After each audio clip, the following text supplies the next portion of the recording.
इलाके से हम लोग आते हैं। गोरखपुर विश्वविद्यालय में असिस्टेंट प्रोफेसर की नियुक्ति हुई 75 पदों पे, और योगी आदित्यनाथ ने क्या किया कि 75 में 47 पद अपने जाति के लोगों को भर दिया। और जब इस सवाल को उत्तर प्रदेश कर्मचारी यूनियन के जो क्लास 2 में आते हैं, उस यूनियन के अध्यक्ष थे उस समय महेंद्र सिंह पटेल जी, जब उन्होंने इस सवाल को उठाया और लड़ाई शुरू की तो उनको बर्खास्त कर दिया गया। लेकिन अफसोस की बात है, मैं भी अपने ऊपर ही अफसोस करता हूँ इस बात को लेकर कि प्रदेश से कोई भी आंदोलन, कोई भी लड़ाई महेंद्र पटेल जी के समर्थन में उस वक्त उस तरह की नहीं हुई थी जो होनी चाहिए।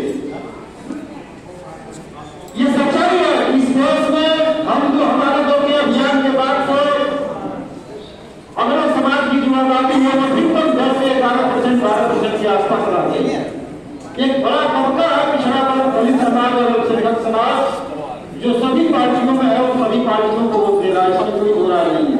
भारतीय जनता पार्टी की अगर देश में सरकार है तो उसमें कोई बुरा नहीं है कि पिछड़ों की बहुत बड़ी आबादी उनको वोट कर रही है। वो कैसे भूल जाते हैं कि आपके आरक्षण के 19,000 पद दुनिया देख रही है, मीडिया में चल रहा है, सबको मालूम है, उसके बाद भी कोई पिछड़े जाके और कमल का बटन दबा देते हैं। 19,000 पद भाई आपके 27% आरक्षण का है। ऐसा नहीं है कि आप सवाल कोटे में गए और आपकी नियुक्ति हो गई और आपको रोका गया। सवाल कोटे से तो छाटी दिया गया है पिछले 10 वर्षों से। आप उस 27% में आते हैं, उस 27% में उस 19,000 पद को छीन लिया गया है आपसे।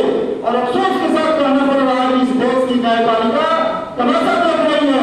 जिस न्यायपालिका ने 72,000 शिक्षा मित्रों की नियुक्ति को रद्द किया, वही न्यायपालिका इस इतने बड़ा घोटाला में कहती है कि राज्य सरकार समाहित करने का काम करे। और 72,000 क्यों रद्द किया गया वो भी आपको भी जानकारी और मैं कहना चाहता हूँ दोस्तों। उसके वो रद्द इसलिए किया गया कि अगर ग्राम सभा मंडली में निकलता है कि सामान्य पद पर शिक्षा मित्र की नियुक्ति होती है, लेकिन मंडली में कोई सामान्य पद का व्यक्ति नहीं होता है, उसका घर नहीं है, महंगा में नहीं होता है, लाखों में नहीं होता है, बड़का गांव में नहीं होता है, जिलासों में नहीं होता है, तो उस सामान्य पद पर भी जिसकी आबादी है, जिस भागीदारी की हम लोग बात कर रहे हैं, मेरी बात को समझिएगा कि इस बात को क्यों कह रहा हूं। क्योंकि जब 90% जगहों पर आप ही लोग हैं, तो इसलिए आपकी भागीदारी ज्यादा से ज्यादा होगी जब ईमानदारी से काम होगा। तो उस 72,000 में 7,000 के आसपास पिछड़े दलित, अल्पसंख्यक और इस भारत की जो सामाजिक वातावरण है, इसमें सबसे ज्यादा जो उपेक्षित तबका है महिलाएं, उनको अवसर मिला हुआ था। और इस बात का क्या सुधा इस देश के मंत्रियों को और लगातार बोल रहे थे और लगातार कोशिश में थे कि इसको रद्द किया जाए, और सर्वोच्च न्यायालय ने उसको रद्द कर दिया और देश में कहीं कोई प्रदेश में छोटी मोटी बातें भी उस बात को खत्म कर दिया। मायावती जी की सरकार की उत्तर प्रदेश में, और जब प्राथमिक शिक्षा में भर्तियों को लेकर जब प्राथमिक लेवल पर एग्जाम शुरू किए गए थे, टेट, सीटेट और जितनी एग्जाम आई, और उस समय जो एक एग्जाम कराए गए थे पीटीसी के लेवल पर कराया गया था, पता नहीं आप सबको याद है कि नहीं याद है, 5 दिन के अंदर में 3 बार रिजल्ट बदले गए थे। और क्यों बदले गए थे दोस्तों? मनमाने तरीके से भारतीय जनता पार्टी के नेता, उसमें से कुछ नेता, अब मैं नाम नहीं लूंगा और कहना भी नहीं चाहूंगा, कुछ कांग्रेस में भी आ गए हैं और कुछ इधर भी, वो नेता लोग जबरदस्ती उन रिजल्टों को बदले, चाहे वो इलाहाबाद से त्रिपाठी जी थे शिक्षा मंत्री, चाहे रघुनाथ मिश्रा हो, नाम लेके कह रहा हूं, जितने 500 प्रमुख विभाग थे, चाहे वो पदे हो, और उन लोगों ने रिजल्ट को बदला, क्योंकि उसी रिजल्ट के आधार पर अगली नियुक्ति होती थी और बड़े पैमाने पर फिर पिछड़ों और दलितों का हाथ मारा गया। एक बार दिल्ली विश्वविद्यालय के शिक्षकों का प्रतिनिधिमंडल मिलने के लिए गया, भारतीय जनता पार्टी में भी आना नेता है, आप सब जानते हैं, अभी केंद्रीय मंत्री बने हुए हैं।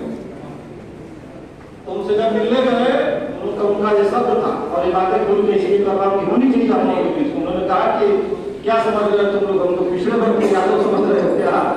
भारतीय जनता पार्टी में आप ये वर्गीकरण हमारे आपके दिमाग में चल रहा है।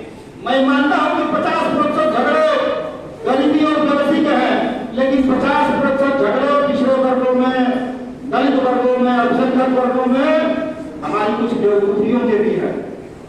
आप चले जाइए प्राथमिक स्वास्थ्य केंद्रों पर, और जो मेडिकल दिन पर होता है झगड़ों का, उसकी लिस्ट उठा लीजिए, तो उसमें कोई जांच चाह आपसे कहता नहीं है कि सिर्फ आरक्षण की नहीं है, सिर्फ जाति जनगणना की नहीं है, इसके आगे भी जीवन के जो तमाम आयाम हैं वो आयामों को बढ़ाने की जरूरत है दोस्तों। और ये सब कुछ जानने और समझने के बाद हम कांग्रेस पार्टी में राजनीति कर रहे हैं तो सिर्फ इसलिए कर रहे हैं कि हमारे नेता ने राहुल गांधी जी, श्रीमती प्रियंका गांधी जी, श्रीमती सोनिया गांधी जी, जिनसे लगातार मिलने की और उनके बातों को सुनने की और जानने की व्यक्तिगत तौर पर और सामाजिक तौर पर अनुभव रहा है, आज भी है, उनके दिल और दिमाग में आपके प्रति और हमारे प्रति बहुत ही धनात्मक, बहुत ही सकारात्मक सोच है। इसलिए कांग्रेस पार्टी के साथ हम लोग लगे हैं और हम लोग लगे हैं।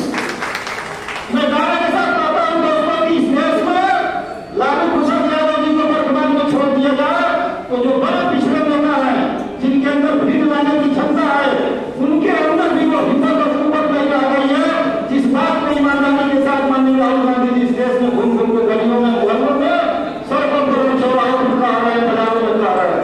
इसलिए आज उनको साथ देने की जरूरत है। जो जिस तरीके का माहौल बनाया गया, चाहे वो माता विश्वविद्यालय का मामला रहा हो या देश के तमाम विभिन्न वर्गों में, मैं उत्तर प्रदेश पीसीएस की बात करता हूँ। 50% का आरक्षण है और 50% में सामान्य वर्ग का की नियुक्तियां होती है। 50% जो सामान्य वर्ग की नियुक्ति है उसमें एक भी कोई जा नहीं रहा है, भले आप प्राप्ति है। 50 में 27% हो गया पिछड़ों का आरक्षण। आपको बताऊं कि इस बार ओबीसी का जो परसेंटेज गया है, ओबीसी के आरक्षण